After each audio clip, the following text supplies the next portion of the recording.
Bapa di surga, dikuduskan namamu, datang kerajaanmu, jadi kehendak-mu. Berkati firman-mu, berkati kami semua. Lawat kami secara pribadi Tuhan, supaya nama Yesus Elohim dimuliakan. Kerajaan-mu datang, kehendak-mu jadi. Berkati firman-mu, berkati kami semua Tuhan, dan namamu dimuliakan. Amin. Amin. Amin, amin. Nah, Michael, Iya Pak Daud. Pak Daniel Sutoyo ini adalah guru saya sekolah Alkitab. Haleluya. Dan termasuk pembimbing saya sampai sekarang. Pak Daniel, gimana Pak Dautoni waktu sekolah dulu Pak? Akal atau murid yang baik Pak? Ya, murid yang baik, suka berdoa, suka berpuasa, suka peperangan rohani gitu ya. Gak pernah nyantet orang ya? Gak nyantet, kan sudah bertobat.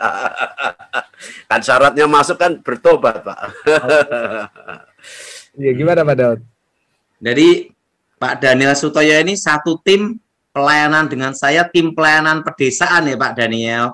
Ya, ya. Jadi yang ketua dari tim pelayanan desa itu Pak Daniel Sutoyo. Boleh kenalan dulu Pak, supaya yang di rumah bisa. Sekarang Pak Daniel memperkenalkan. Oke. Ya, terima kasih kesempatan yang diberikan kepada saya secara pribadi. Ya, saya Daniel Sutoyo. Mulai tahun 91 saya menggembalakan suatu gereja, yaitu Gereja Sidang Jemaat Allah yang ada di Solo Baru. Kemudian waktu yang sama sampai sekarang saya mengajar di STT Inteos Solo. Dan tadi disinggung oleh Pak Daud, memang saya senang di penginjilan ya, di dunia penginjilan, pelayanan, khususnya pedesaan. Maka ketika kami liburan, kami bawa mahasiswa untuk mission trip ke desa-desa. Ya, mungkin ini dulu perkenalan kami, nanti dalam interaksi mungkin kami bisa menyambung atau menambahkan. Ya, terima kasih Pak Michael. Terima kasih Pak Daniel, Pak Pendeta, terima kasih. Pak Michael, ya, hari ini kita bahas tentang keselamatan. Wah, ini apakah ada tiga jalan keselamatan? Iya, tapi sebenarnya saya tidak nyinggung nama satu pendeta pun, Michael. Ya, waktu itu kan Michael ngomong, ada satu akun Instagram yang sering jelek-jelekin pendeta. Betul ya, Michael? Betul itu. Nah, sebenarnya itu saya bahas itu, Michael. Iya, Pak. Nah, kebetulan Pak Daniel Sutoyo ini rektor di Inteos. Wow. Doktor ya Pak Daniel ya? Ya, karena syaratnya itu. Luar biasa. Nah, ini bayangan Michael, doktor teologi melayani orang-orang desa yang belum tentu SMA lulus. Nah, dan saya sama Pak Daniel Sutoyo ini satu tim, Michael. Iya. Jadi kalau saya di pedesaan nih sama Pak Daniel, Pak Sutoyo ya. Ya. Jempol luar biasa. Nah, jadi kita ini tim pedesaan, Michael. Nah, sekarang kita akan bahas tentang keselamatan. Boleh. Jadi konteksnya gimana? Secara bahasa Yunaninya gimana? Karena Pak Daniel ini ahli di bidang itu. Wow. Dan beliau ini kan rektor, Michael. Dan perlu Michael tahu, doktrin saya ini yang mempengaruhi hidup saya itu adalah doktrin Gereja Sidang Jemaat Allah. Iya. Karena sekolah Alkitab saya di Inteos Gereja Sidang Jemaat Allah, dan saya ini muridnya Pendeta Pontas Pardede dan Pendeta Daniel Sutoyo. Sekarang coba Pak Daniel Sutoyo untuk menjelaskan tentang keselamatan itu gimana? Karena sekarang baru orang kan banyak ingin tahu ini Pak Daniel. Oke. Ya, terima kasih gitu ya. Jadi Pak Evangelis Dautoni tadi menelpon saya supaya saya ikut tanya jawab ini, gitu ya. Nah, kemudian katanya akan berbicara tentang keselamatan. Nah, di dalam Alkitab keselamatan itu hanya satu jalan ya. Itu tidak boleh ditawar harga mati. Itu keselamatan di dalam Yesus Kristus. Yes. Jadi tidak ada jalan yang lain. Walaupun banyak orang mengatakan jalan menuju Roma itu banyak kan itu kan. Ya memang di dunia Roma pada saat itu memang banyak jalan menuju kota Roma dan jalannya memang banyak dan halus-halus gitu ya. Tetapi ini kan persoalan keselamatan, persoalan surga gitu ya. Dan Alkitab jelas bahwa di atas bumi dan di bawah langit tidak ada nama yang menyelamatkan kecuali nama Tuhan Yesus Kristus. Nah, kemudian Tuhan Yesus sendiri juga mengatakan, akulah jalan, kebenaran, dan hidup. Jadi keselamatan itu hanya melalui Yesus Kristus, gitu ya. Ini yang harus diyakini. Nah, kemudian keselamatan itu dikatakan dua sisi ya, dua sisi. Artinya Allah itu memberikan keselamatan. Jadi pihak Allah itu Allah mengaruniakan, Allah memberikan keselamatan. Ya. Dan Allah menghendaki keselamatan untuk semua orang. Maka keselamatan itu sering disebut unlimited atonement, jadi tidak terbatas. Ya, tidak hanya untuk orang Israel saja, tidak hanya orang tertentu saja, tidak hanya satu suku, tapi semua bangsa, ya, semua bangsa, all nation katanya, atau kalau bahasa aslinya adalah panta ta etna kan ya, jadi seluruh bangsa. Nah, jadi ini adalah kehendak Tuhan. Itu sisi dari Allah. Tetapi kenyataannya yang menerima keselamatan itu hanya sebagian, yaitu yang menerima anugerah itu, menerima keselamatan. Maka yang menerima keselamatan dari Allah adalah yang percaya kepada Yesus Kristus. Sehingga keselamatan itu terbatas pada hanya orang-orang yang percaya. Maka keselamatan itu dua sisi ya. Allah yang memberi dan manusia itu yang menanggapi, yang meresponi gitu ya. Maka sampai sekarang itu kan ada doktrin yang tidak bisa terpecahkan antara Calvin dan Arminius gitu ya. Saya tidak akan membahas ke sana, tapi yang penting adalah kita harus meresponi itu. Keselamatan itu anugerah yang Tuhan berikan kepada kita gitu ya. Yang sebenarnya kita ini dihukum, tapi karena kasih karunia Tuhan, kasih setia Tuhan, Tuhan berikan kepada kita, kita layak menerima keselamatan.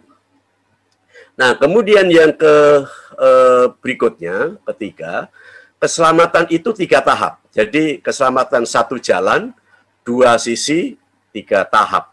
Gitu ya. Nah, tahap yang pertama adalah keselamatan itu telah berlangsung.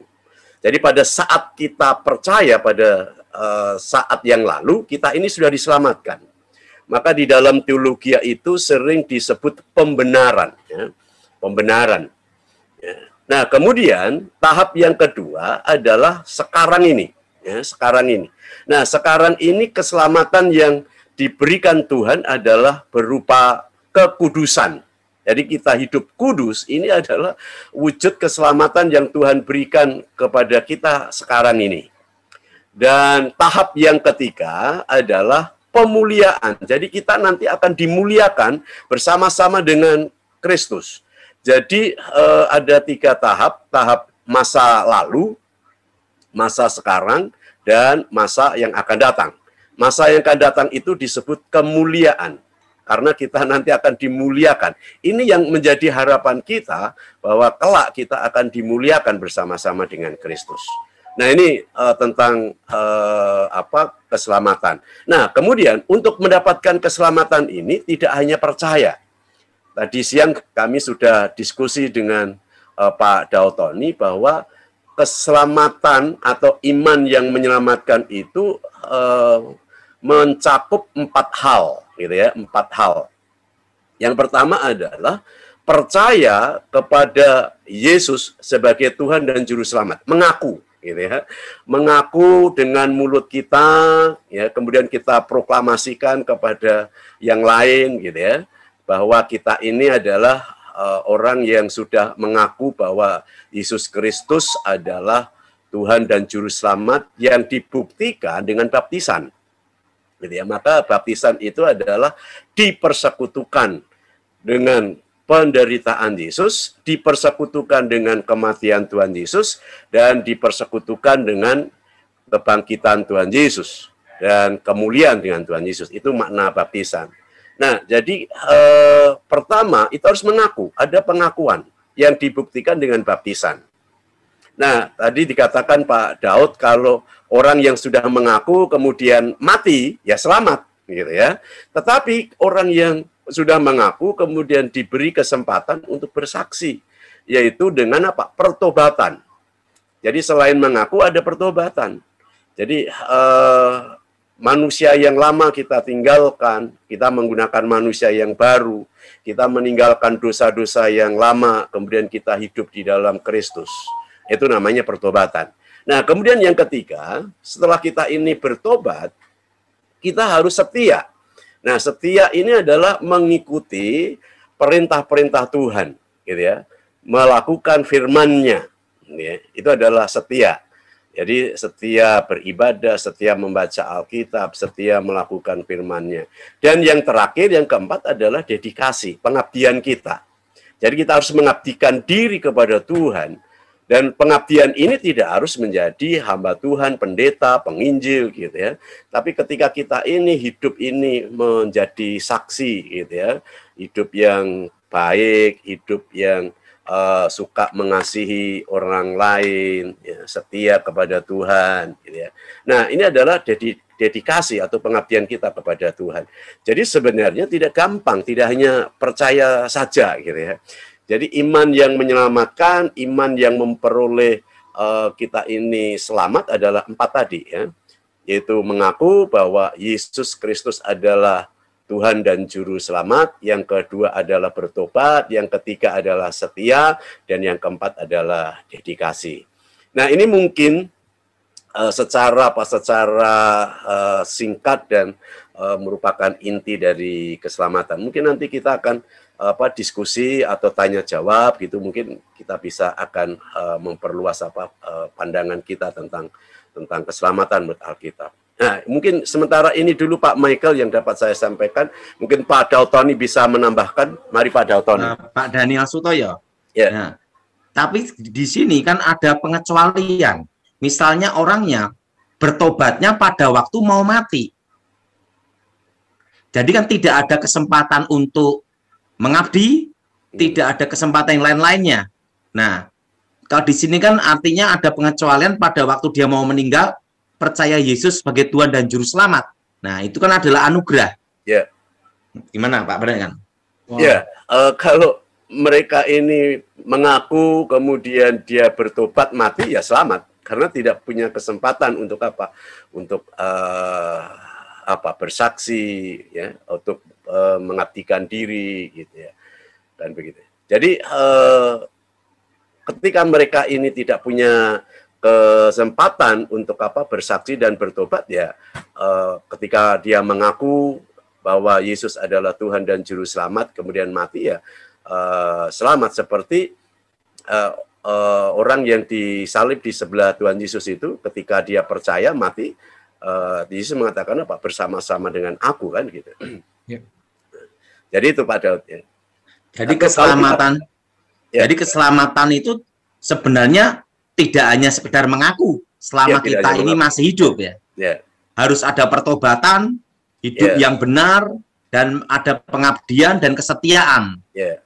Ya. Jadi tidak semudah percaya Yesus, hidupnya kacau-kacau, tidak bisa itu Pak Pendeta, ya? Ya, nggak bisa. Maka kalau kita ini percaya Yesus, kemudian kita ini tidak bertobat, maka percaya kita ini dipertanyakan. Apakah percaya sungguh-sungguh atau tidak, gitu ya. Karena orang yang percaya itu harus diikuti dengan pertobatan. Gitu. seperti Paulus gitu ya, setelah percaya meninggalkan semua, kemudian dia pelayanan. Petrus juga begitu kan. Entheos ini Injili atau Reform atau karismatik, Pak? Entheos itu adalah Injili Pentakosta, Pak. Wah, sama berarti. Yeah. Makanya sama kita. Saya dari MTH Injili, Pak. Oh. Saya semestinya ditawarin S3 tapi kena pandemi. Ya, jadi saya juga sebagai asesor juga. Ya, Michael yang nambahin dulu dong juga dong tentang keselamatan. Iya benar. Kalau saya setuju sama Pak Daniel sih, teologinya kita sama, dan memang orang kalau nggak bertobat terus ngomong percaya Yesus itu menurut saya bohong ya. Yeah. Ya mungkin dulu dosen saya pernah bilang, Yesus yang mana yang kamu percaya? Karena di Alkitab juga ada ditulis, kamu percaya kepada Injil yang mana ya kan? Kalau kita ngomong percaya Yesus tapi kita tetap hidup nggak bertobat, mulut kita tetap nggak bener, Yesus yang mana coba? Yesus nggak pernah ngajarin kita untuk jahat sama orang, ya kan? Yeah. Yesus ngajari kita kasihilah musuhmu, ditampar pipi kanan. Nah kita belum ditampar pipi kanan baru dijelekin aja kita udah marah-marah kayak gitu. Nah sebenarnya ya Yesus yang mana gitu kan? Karena Yesus yang saya kenal penuh kasih. Nah kalau kita percaya Yesus, diselamatkan sama Yesus, tapi hidup kita nggak seperti Dia ya, itu namanya nggak percaya Yesus. Ya, itu menurut saya. Iya kan, Pak Daud? Iya, Michael. Iya, kalau diperhatiin ya, Michael ya. Berarti untuk memperoleh keselamatan itu tidak mudah, Michael. Iya. Karena harus mempertahankan. Iya, benar. Nah, kecuali ada pengecualian di mana tidak ada kesempatan seperti penjahat yang di sebelahnya Yesus. Itu anugerah ya, Pak ya. Itu anugerah. Nah, kalau selama kita hidup kan harus berjuang. Bahkan berjuang sampai akhir, betul? Ya. Nah, dan Michael, mungkin ini jawaban yang selama ini orang baru mempertanyakan tentang Tuhan, bukankah aku mengusir setan demi namaku? Iya. Nah, tapi Yesus berkata, "Nyalah di hadapanku." Gimana menurut Pak Pendeta Daniel? Ya, tidak semua orang yang melakukan mujizat itu selamat ya. Iya. Karena begini, Tuhan itu bisa pakai siapa saja. Tetapi belum tentu orang yang dipakai itu adalah mendapatkan keselamatan. Yeah. Contoh di Perjanjian Lama, Raja Kores ya, itu adalah orang yang tidak percaya kepada Tuhan. Tapi dipakai Tuhan untuk apa? Untuk memberi kesempatan kepada Serubabel untuk membangun bait Allah. Gitu ya. Yeah. Bahkan juga membantu materialnya kan itu kan. Nah, jadi mujizat itu adalah sarana yang dipakai oleh Tuhan untuk supaya orang yang menerima mujizat itu menjadi percaya. Gitu ya. Tetapi orang yang membuat mujizat itu belum tentu selamat. Karena tadi keselamatan itu ada 4 tadi, gitu ya. Ada 4 tadi. Kalau mereka ini tetap ada di dalam 4 perbuatan iman keselamatan tadi, ya saya kira diselamatkan. Tapi kan tidak semua. Gitu ya. Maka pada saat kita ini dipakai oleh Tuhan untuk menyatakan mujizat Tuhan, maka yang menjadi pertanyaan adalah, apa maksud Tuhan dengan mujizat ini bagi saya? Gitu ya. Jadi jangan seperti kita ini calo gitu ya. Calo Jakarta, tapi kita sendiri nggak ke Jakarta. Ya. Atau kita ini ngomong surga gitu ya. Tapi kita nggak pergi ke surga gitu ya. Nah, jadi ini penting bagi kita gitu ya. Maka lebih baik kita ini tetap percaya kepada Tuhan, mengakui Tuhan Yesus adalah Tuhan dan Juru Selamat, kemudian kita bertobat, kemudian kita ini setia dan mengabdikan diri, sekalipun Tuhan ini tidak memberikan kepada kita karunia mujizat. Gitu ya. Apa artinya kita ini bisa menyembuhkan 1000 orang, gitu ya, tetapi kita sendiri ini tidak diselamatkan. Maka Paulus mengatakan itu kan, ya. Paulus mengatakan, jangan aku sendiri ditolak oleh Tuhan. Gitu ya. Siapa Paulus? Paulus itu luar biasa loh. Paulus itu adalah rasul yang paling banyak mendirikan jemaat. paling banyak menulis surat yang ada dalam Perjanjian Baru. Mungkin paling panjang dia berjalan memberitakan Injil. Tapi dia mengatakan apa? Jangan sampai aku ditolak oleh Tuhan. Aku sudah menyelamatkan banyak orang, mendirikan sidang, saya sudah bekerja lelah gitu ya. Jangan sampai aku sendiri ditolak oleh Tuhan. Itu lebih penting. Ya, gitu setuju. ya. Itu Pak Dautoni. Gitu ya. Gimana Michael? Ditambahkan Michael? Luar biasa, nggak ada yang perlu ditambahin Pak, setuju. Jadi mujizat itu bukan nomor satu. Ya. Sebenarnya nomor satu adalah kita bertobat, mengaku, dan hidup dalam Tuhan. Ya.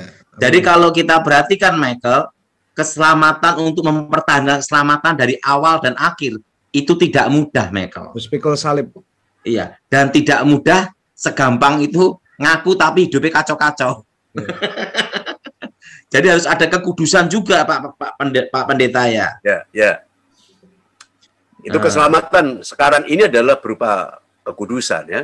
Ya. Jadi kalau bahasa Yunani adalah hagiasmos gitu ya. Ya. Sanctification ya Pak. Ya, sanctification. Ya. Progresif ya Pak tapi ya. Ya. Jadi harus itu kan bertahap juga. Ya, pengudusan dalam Alkitab tidak hanya progresif ya, tapi secara total karena kita di dalam Kristus ya. En Christo gitu ya. Maka kita ini dikuduskan gitu ya. Walaupun kita ini ya memang ada progres tapi karena secara total dan karena posisi kita. Ya. Karena di dalam teologi Paulus itu kan di dalam Kristus ya. Dalam Kristus ada kekudusan, dalam Kristus ada pembenaran, dalam Kristus ada kesembuhan, dalam Kristus ada ya macam-macam gitu ya. Maka tidak hanya progres tapi juga progres juga gitu ya. Secara posisi kita udah disucikan, tetapi untuk kita bisa mencapai kesempurnaan itu ada progresnya Pak ya. Jadi kalau mungkin masih jatuh dalam dosa, ya itu wajar, tapi kita ada keinginan untuk bertobat ya Pak. Ya. Jadi kalau progres itu kan kita ini kan istilahnya naik ya, progresif kan naik ya, makin hari makin kudus. Ya, tambah besar. Tapi karena dunia ini kan dunia yang menggiurkan kan ya. Ya, sering kita ini jatuh, bangun lagi, jatuh kan itu. Nah, itu yang disebut krisis rohani. Ya, progres bisa, tapi position juga bisa. Positional dulu ya Pak ya. Kita disucikan karena kita udah diadopsi. Itu kan salah satu dari 12 konsep keselamatan kita. Dan Michael perlu tahu, selama saya penginjilan sama Pak Daniel Sutoyo, semua teologi doktrin yang hebat-hebat itu tidak bisa digunakan, Pak Pendeta. Justru hidup kita sehari-hari menceritakan tentang Yesus Kristus. Yes. Jadi sebenarnya itu doktrin itu tidak usah didebatkan di mensos, tetapi itu di sekolah, di gereja, atau di seminar. Yes. Untuk pendalaman Alkitab, betul enggak? Betul. Nah, jadi kalau saya selama penginjilan sama Pendeta Daniel Sutoyo, kalau kita berdebat pakai doktrin, wah, terutama di desa tempat kita melayani Pak Daniel ya, wah, belum tentu bisa pulang. Jadi kita harus menceritakan hidup kita ini bertobat menjadi kesaksian suratan Kristus gitu.